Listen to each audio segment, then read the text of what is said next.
Boa noite a todos, boa noite a todas. É com grande alegria que estou aqui mais uma vez, nesta casa que sempre me acolhe.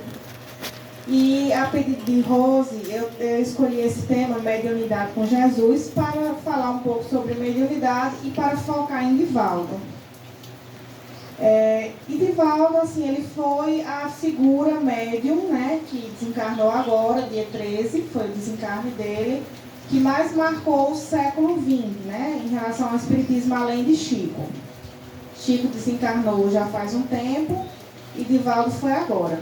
Então eu vou falar um pouco sobre mediunidade e vou focar um pouco sobre Divaldo. Então vamos refletir sobre a mediunidade com Jesus, depois exemplificar com Divaldo Pereira Franco e depois trazer para o nosso contexto de vida. Falar de mediunidade com Jesus é falar de entrega, de devotamento, de responsabilidade, de abnegação.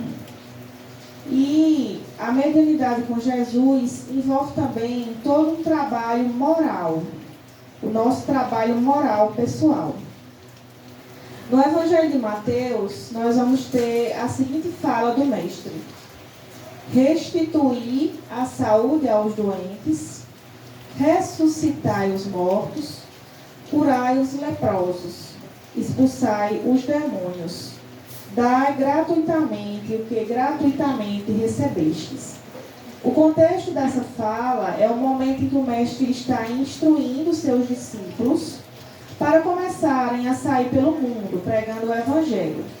Então, ele orienta esses homens que iriam levar o Evangelho e eles, a partir dali, se tornam também médiuns. E era através dele que as pessoas também poderiam ser curadas, por exemplo. E com essa fala, Jesus nos coloca, e depois o Espiritismo veio nos trazer, através das obras de Kardec, todos nós temos algum nível de mediunidade. Alguns mais, outros menos. Para alguns ela é mais ostensiva, como para a Dona Irene, e para outros é uma coisa mais suave.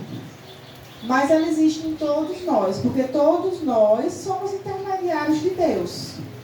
Podemos ser intermediários da espiritualidade. Se não através de uma mediunidade de, como a gente chama, de incorporação, mas uma inspiração, uma palavra amiga. Às vezes nós estamos ali num grupo de amigos e uma pessoa está com um problema. E achamos que vem do nada o que chamamos de inspiração.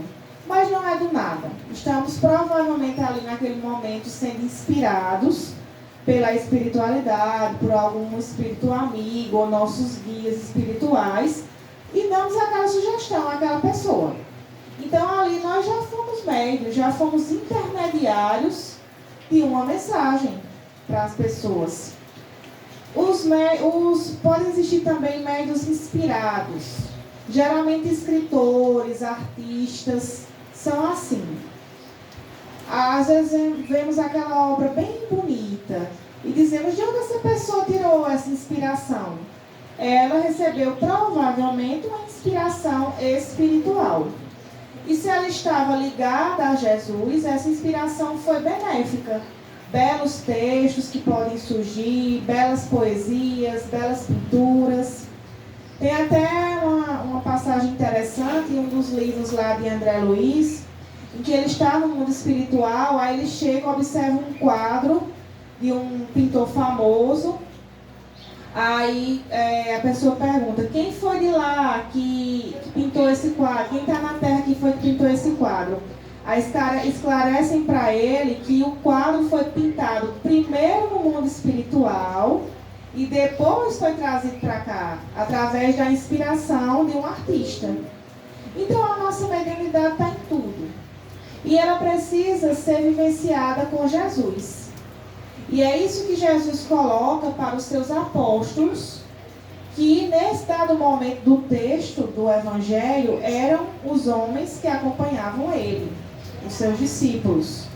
Mas hoje somos todos nós que estamos nessa caminhada evolutiva e que estamos nos tornando os discípulos de Jesus, com nossas atitudes, com nossos pensamentos, com o estudo. Por isso que o estudo da mediunidade, também do espiritismo como um todo, do evangelho, é tão importante.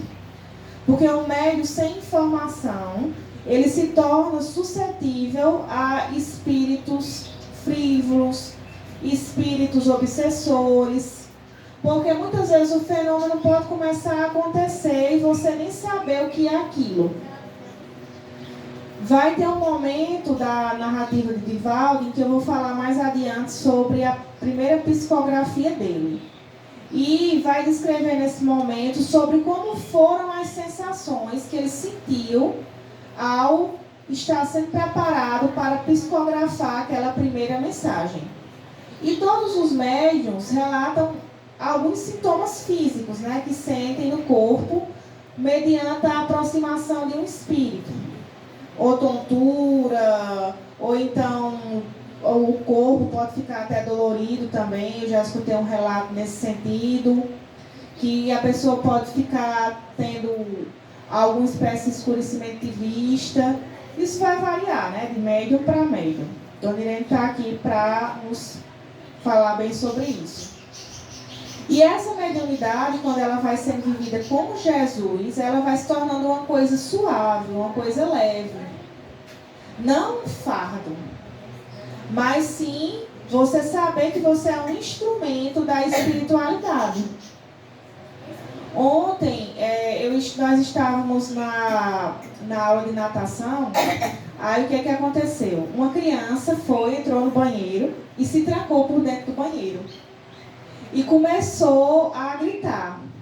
Aí, de longe, uma pessoa ouviu, provavelmente intuída pela espiritualidade, escutou o grito da criança e foi lá. Aí todo mundo depois, em seguida, foi socorrer. E foi uma pequena novela para tirar aquela criança de lá, porque a chave estava por dentro e ela não sabia abrir. Por fora, a gente teria que ou arrombar a porta ou desparafusar, algo nesse sentido. Aí, uma pessoa teve uma intuição e disse assim: force a chave com força. Você vira ela com força para o lado da pia. Porque essa pessoa já tinha passado por essa situação, que a chave tinha travado um pouco. Aí, e a pessoa ficou vibrando, orando mentalmente, né, pela criança. E aí, pronto, quando ela fez o movimento, a chave se abriu. Mas essa menina saiu de lá, assim, num desespero, em busca da mãe, né? Naturalmente em busca da mãe. Mas o que é que aconteceu ali? Todos nós somos instrumentos da espiritualidade. Porque tinha uma criança precisando de ajuda. A pessoa que ouviu, a primeira pessoa que correu lá para ajudar, a outra que teve a intuição de dizer essas palavras, a mãe que estava lá para amparar a sua filha. Então, foi uma situação cotidiana, né, que nós fomos instrumentos da espiritualidade. E assim é a nossa vida, nossa caminhada com Jesus. Para se desenvolver, se educar, não é se desenvolver, né? Eu lembro sobre isso, é se educar a mediunidade, porque a mediunidade é inata a cada um de nós. Para se educar esta mediunidade, é necessário se estudar. Existem grupos mediúnicos que você pode se preparar, pode estudar, e mais adiante você participar de reuniões mediúnicas. Eu estou participando de uma, que estamos no início, estamos estudando, já estamos tendo as primeiras experiências de concentração, de visualização. E é interessante que vão saindo relatos, né, das pessoas que vão vir em situações. Essas situações não podem estar sendo relatadas, mas é interessante ver ali como cada um tem uma percepção diferente. Um percebe uma coisa, outro percebe outra. E assim nós vamos nos educando espiritualmente para mais adiante estarmos um grupo mediúnico que vai servir. E a espiritualidade, ela prepara de lá para cá. Então esse grupo, provavelmente ele foi preparado lá, e nós estamos agora começando a executar. Então, tudo vem de lá para cá. Nós somos os executores, somos os instrumentos disso. E vai chegar um momento que espíritos vão começar a se vincular a nós.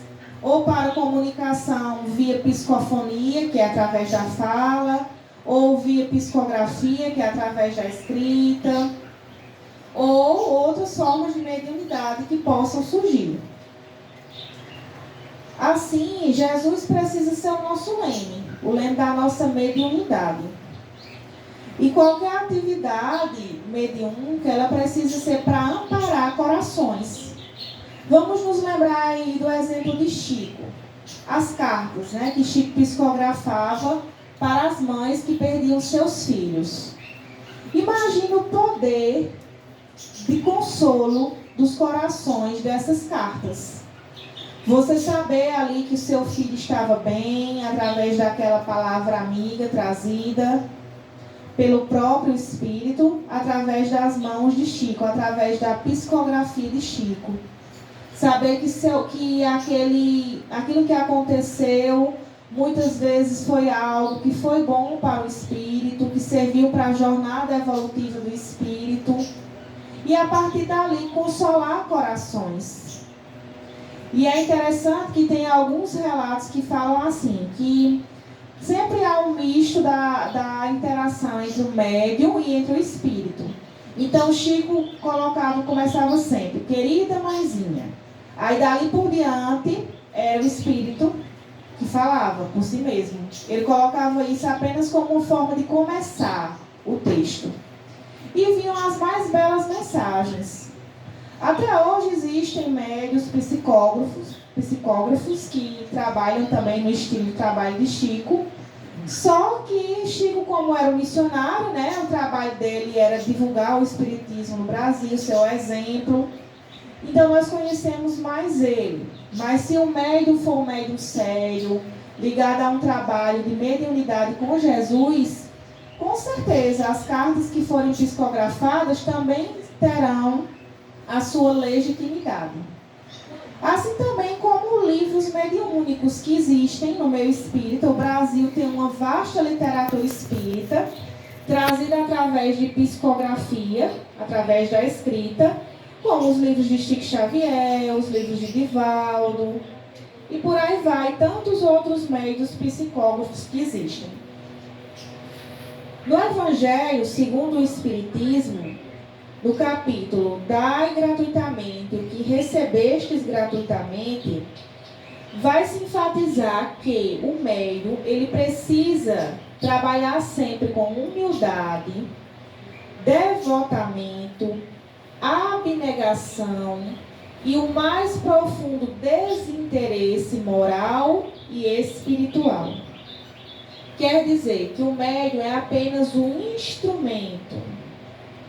A mediunidade ela não pode ser cobrada, porque ela é recebida de Deus. Então, é para servir a Deus através desse instrumento. Para a maioria das pessoas, ser médium representa resgate de dívidas. Quer dizer que você, lá atrás, em outros momentos das encarnações, cometeu erros, e a misericórdia divina lhe deu essa oportunidade de ser um médium. Inclusive, eu assisti um dos vídeos de Divaldo Franco, nas inúmeras palestras que ele dizia assim, tem muita gente que nem mesmo angariou o direito de ser médium para resgatar os seus débitos. Então, a mediunidade é um privilégio divino nesse sentido, que através do trabalho mediúnico, que você vai resgatar seus débitos. Não é meio de fama, não é meio de ganhar dinheiro, não é meio de ganhar a vida. É um instrumento da espiritualidade. Então, médiuns sérios vão ser aqueles que não cobram. No Espiritismo, isso não é aceito. Se existem alguns outros que possam cobrar, não é na vertente espírita. Na vertente espírita É tudo de graça. Jesus já dizia, dai de graça o que recebestes de graça. Além de não ser também jamais uma profissão. Mediunidade é sempre uma missão. Nós sabemos que existem casos de, muitas vezes, cartomantes, outras pessoas que se dizem médium, que colocam aquilo para ganhar dinheiro, como sua profissão. Só que a verdadeira mediunidade é uma missão. Quer dizer, você se doar.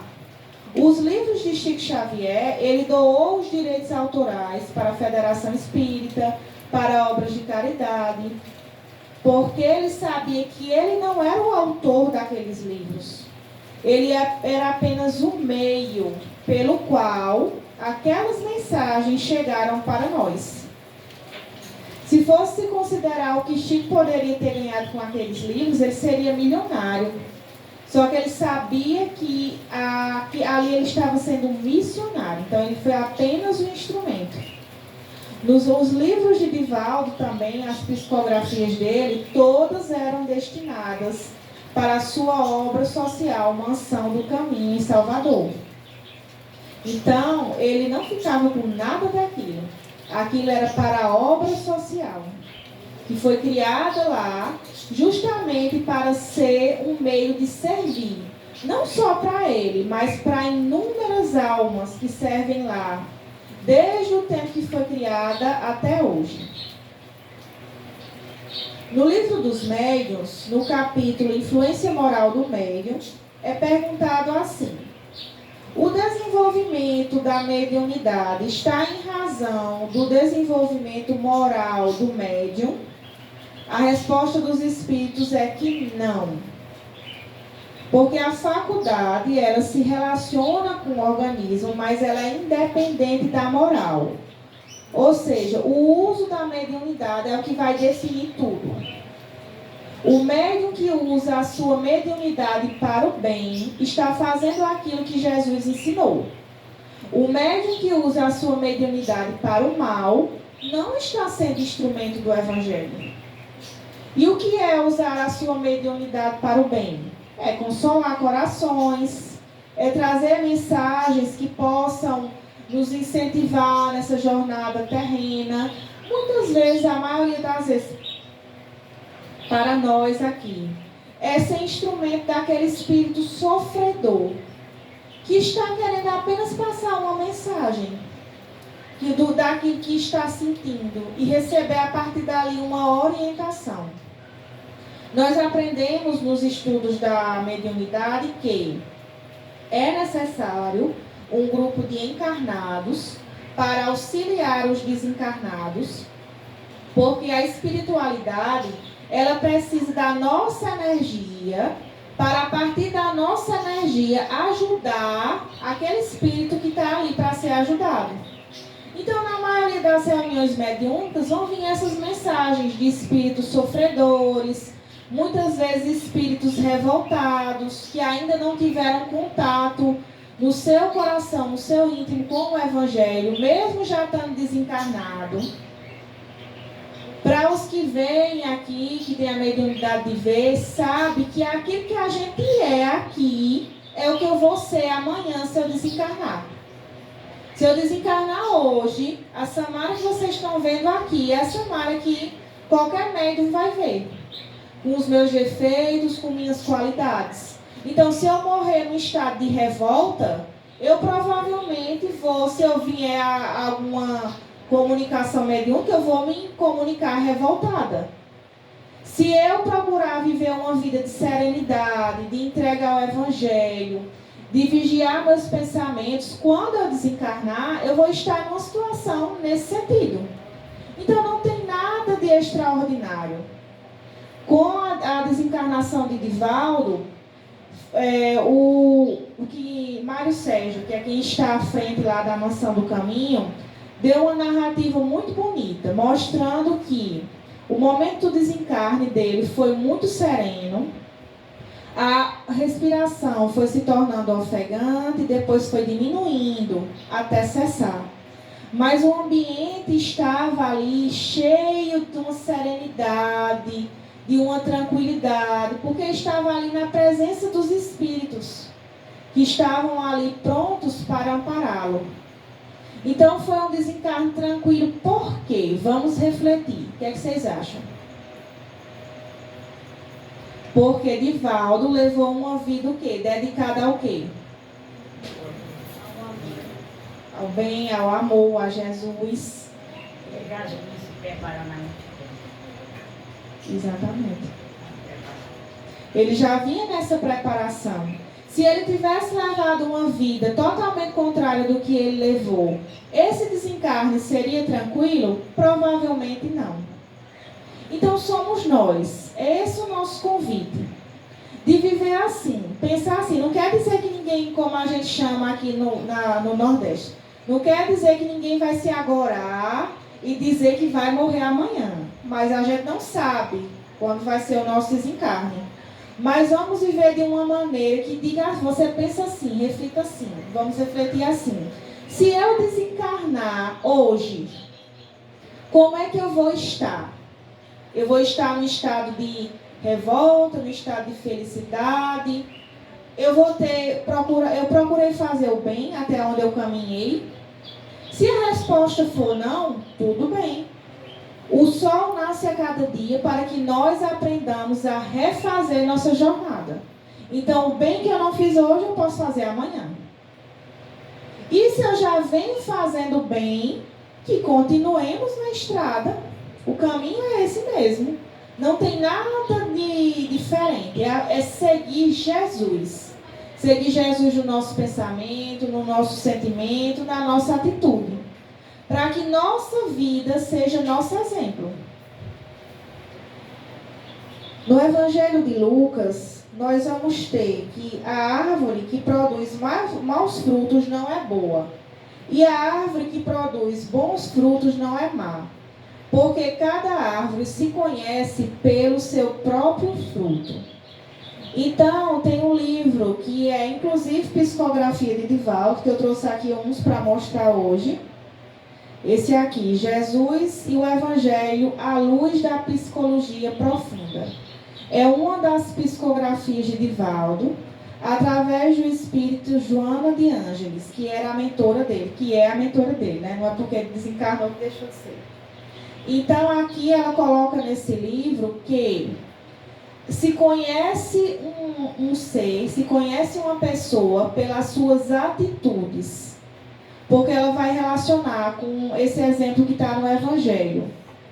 Que se conhece a árvore pelos frutos que ela dá, pelos bons frutos que ela dá. Então, no caso, as pessoas, Joana coloca aqui nesse livro, são conhecidas pelos frutos que dão, ou seja, pelas atitudes. O que são nossos frutos? Nossas atitudes. Se eu penso no bem, eu ajo no bem. E o que é o agir no bem? São infinitas as possibilidades. Pode ser uma palavra amiga para alguém que está precisando ser ouvido. Pode ser você implantar o Evangelho no lar, no seu lar, para criar aquele momento de harmonia com a família. Pode ser você vir para cá, para o Evangelho de Dona Irene, numa sexta-noite, como a nossa irmã que veio direto do trabalho. Que ato admirável, vim direto do trabalho, cansada para cá, mas ouviu o Evangelho. É um belo ato de força moral. Também quando nós ajudamos, tanto materialmente como moralmente, uma pessoa. São esses pequenos atos que vão nos fortalecendo no caminho do que Jesus pede de nós. Quando nós criamos aqueles momentos de conexão com Deus, ao final do dia, ou no começo do dia, porque ali naqueles momentos que os nossos guias espirituais vão aproveitar para nos intuir naqueles bons pensamentos, naqueles bons sentimentos, e assim nós temos um dia mais leve, mais tranquilo. Quando nós optamos por pedir desculpas, quando sabemos que erramos naquela situação, quando optamos por compreender o outro que está ali naquela situação e às vezes tomou uma atitude equivocada, mas que você precisa entender. eu observava o exemplo do Papa Francisco. Porque a mediunidade, ela não está necessariamente só ligada ao espiritismo, ela é do todo, é algo como um todo. E o Papa, ele era um grande médium. Por quê? Porque através das palavras do Papa, as pessoas tinham uma palavra amiga, tinham uma orientação também. E era um documentário que a gente assistia, que era um grupo de jovens que foi ter uma conversa com o Papa. E eles faziam perguntas do cotidiano, perguntas rotineiras, de temas muitas vezes complexos. E uma dessas pessoas que estavam lá perguntava para o Papa sobre a questão da imigração. E ele dava, através da sua palavra amiga, ele disse basicamente assim, que o mundo precisa se abrir para a imigração. Porque o mundo é a nossa casa. Aqueles países que se fecham, ele inclusive nem quis dizer o nome dos países, mas países que têm ilhas bem pequenas em que moram lá 5, 10 pessoas, enquanto tem países no mundo em que é uma grande concentração populacional ali, naquele espaço. Mas aquele país ali está fechado e não se abre para a imigração.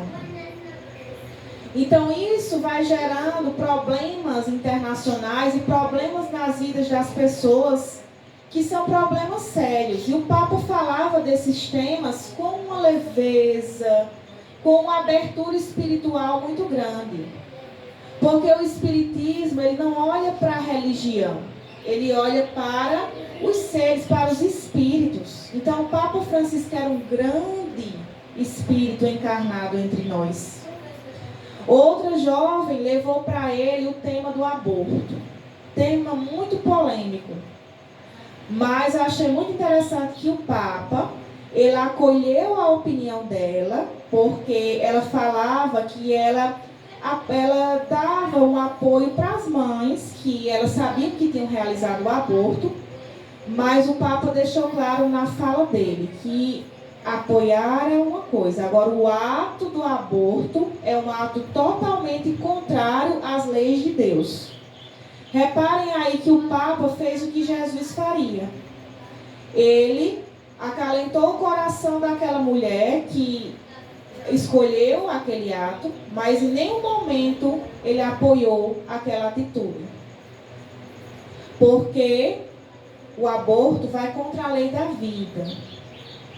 Mas ele fez essa fala dele com uma leveza tão grande que em nenhum momento teve julgamento da parte dele. Pelo contrário, teve apenas esclarecimentos morais, que é o que Jesus faria.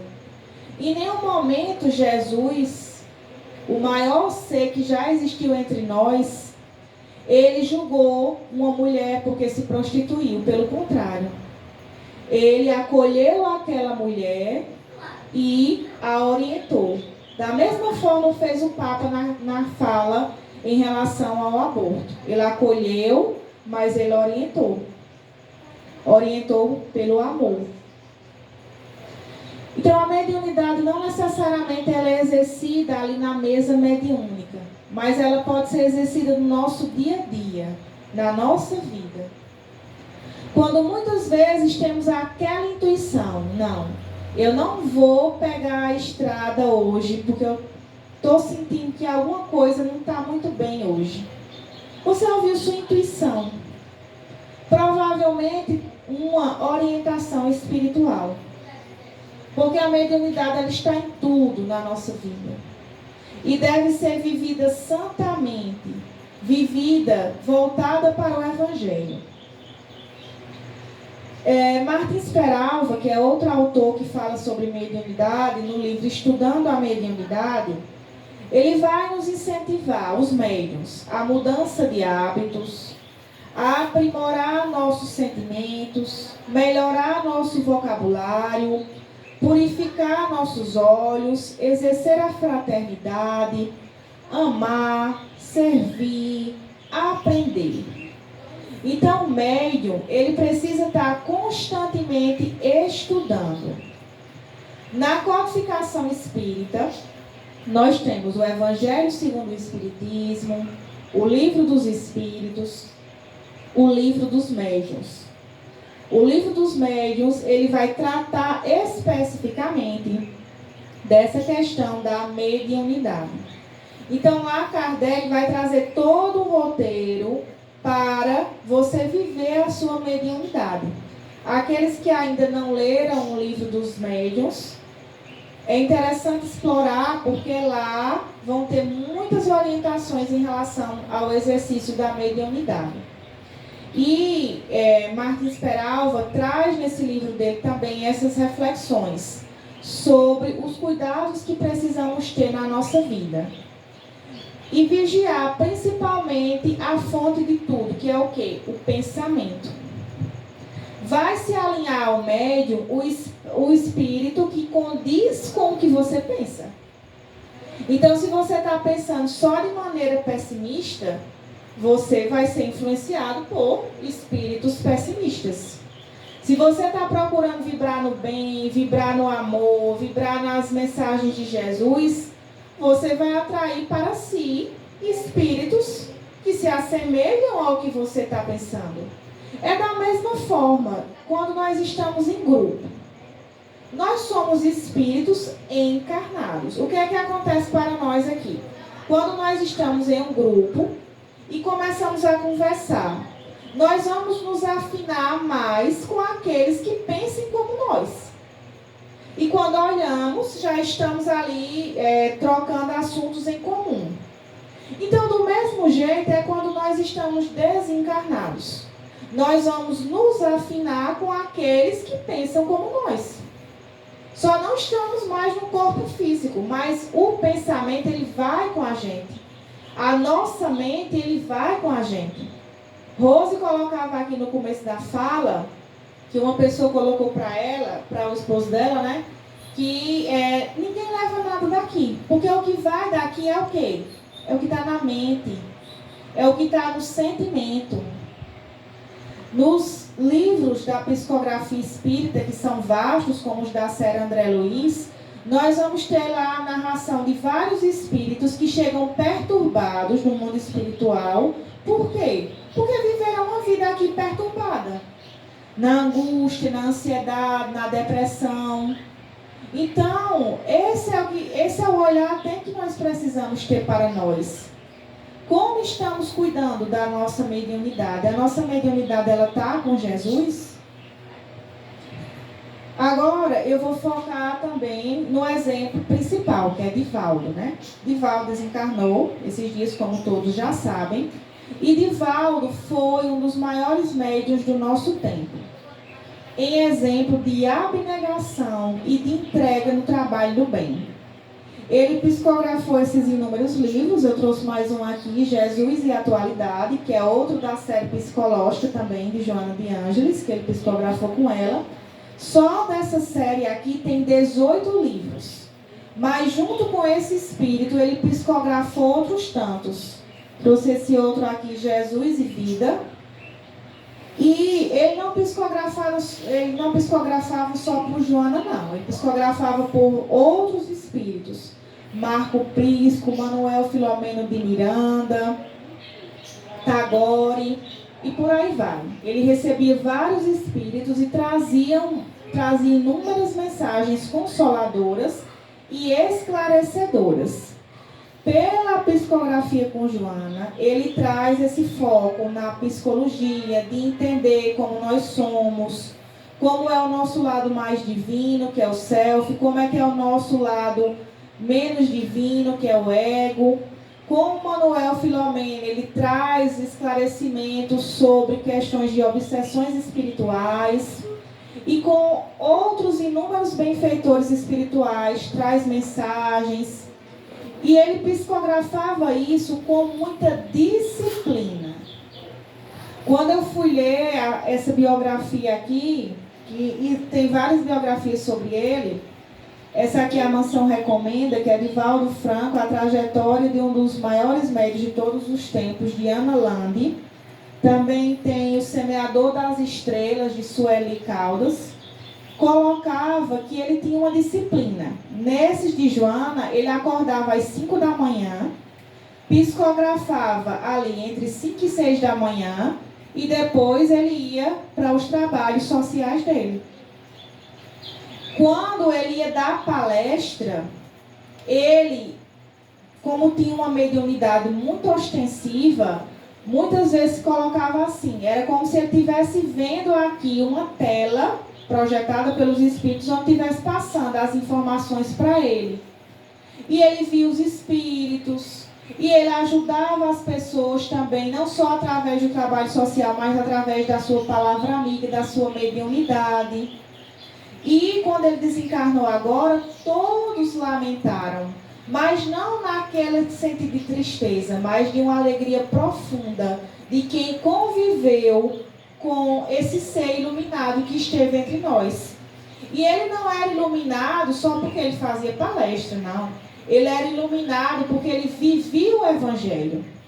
Na obra social dele, a Mansão do Caminho, ele começou adotando crianças e depois se tornou um número de mais de 600 crianças que ele foi adotando ao longo do tempo. Todas essas crianças eram órfãos, que eram rejeitados pelos seus pais. E ele adotava e colocava lá na mansão, e essas crianças tinham acesso à educação, à saúde, à orientação moral, e todos se tornaram homens e mulheres de bem. Inclusive, um dos que estava mais do lado dele era um filho dele muito fiel, que estava muito presente. O nome dele era Otaviano, que já vi uns vídeos da Mansão do Caminho nesse sentido. E todos esses filhos se tornaram homens e mulheres de bem da sociedade, guiados por ele, por Nilson de Souza Pereira, que foram eles dois que guiaram essas crianças, junto com a espiritualidade, para vencerem aquelas provas e se tornarem quem são hoje. Eu tive a felicidade de estar lá na Mansão do Caminho, quando eu fui a Salvador. E quando você entra lá, você já sente aquele ambiente vibratório de luz, de amor, de entrega. Todo mundo faz as coisas ali com o maior amor. É tudo assim, milimetricamente no lugar. Na hora que eu entrei lá, Mário Sérgio estava colocando um dos livros na estante de exposição. Aí eu fiquei parada só observando assim, de boca aberta, o cuidado com que ele foi, pegou o livro e colocou ali. E assim, as senhorias lá trabalhando com a maior entrega, com a maior alegria, o momento da palestra, que você sente aquela vibração poderosa, você sente mesmo, se você se permitir sentir, você vai sentir. E hoje a Mansão do Caminho é esse centro também de assistência social, saúde, educação, para crianças que estudam lá desde o berçário até o ensino médio. E a mentora dele tem um trabalho lá voltado também para essa área de atendimento psicológico, que atualmente está à frente Leonardo Machado, que é um psiquiatra que está sempre também envolvido nessa área, que inclusive ele esteve há pouco tempo atrás aqui em Patos, fazendo uma palestra para a gente. E essa obra vai continuar. Divaldo desencarnou, mas a obra continua. Porque ele era o quê? Ele era um instrumento de quem? De Jesus. E a mentora dele, Joana, tem uma foto dela aqui, não sei se dá para ver, acho que é pequenininha, mas quem quiser olhar na internet pode olhar, Joana de Ângeles, vai ver a foto dela. E ela que está à frente desse trabalho social, trabalho de Jesus, orientou a vida toda de Divaldo, esteve presente com ele. É muito bonito quando narra aqui na biografia o primeiro momento em que ela se encontrou com Divaldo, em que Divaldo percebeu, viu ela, teve a primeira visão de como ela era, e ela se dispondo a servir a ele em tudo o que ele precisasse, voltado para o Evangelho de Jesus. Então, o trabalho dessa mentora era guiar Divaldo para que a missão dele fosse cumprida.